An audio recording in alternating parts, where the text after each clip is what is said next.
There's a reason we're the only advanced nation in the world with employer-based health insurance.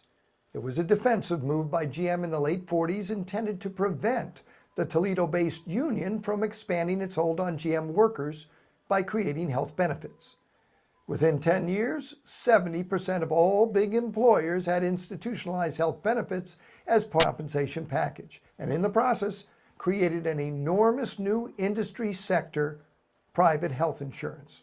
Now that was then, and this is now. Employers and health insurers remain connected at the hip, and workers live in fear. Why? Because if you lose a job in America, your family also loses its health insurance, and that's if you were lucky enough to have a job that still provided health insurance. But now the worm has turned, and job losses are not just biting the employees, they're biting the insurers as well. WellPoint, the largest health insurer in the country with 35 million members, has lost 500,000 members since December. 325,000 of these were lost because their companies had fired them. The Kaiser Family Foundation estimates that for every 1% point rise in unemployment nationwide, we increase the uninsured rolls by 1.1 million. Of the 9 million who have lost their jobs since December, 4 million today lack health insurance, while 3.6 million have gravitated to Medicaid and other public insurance programs.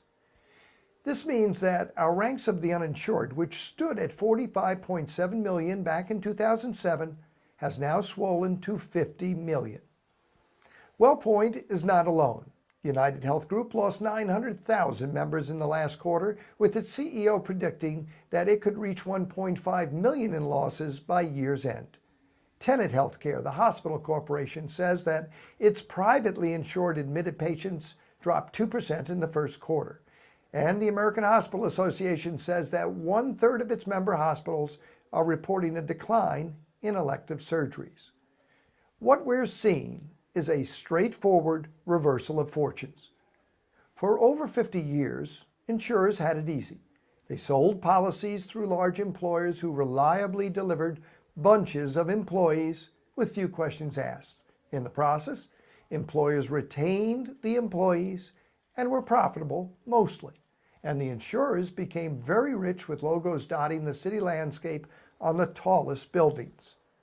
But today, in the face of an unprecedented downturn, employers are not simply reneging on their commitments or pushing weak substitute health savings accounts as a way of getting out from under a crushing obligation.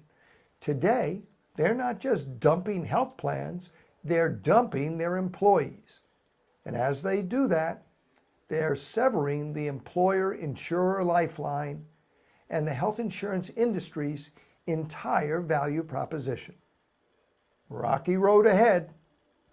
For Health Commentary, I'm Mike Magee.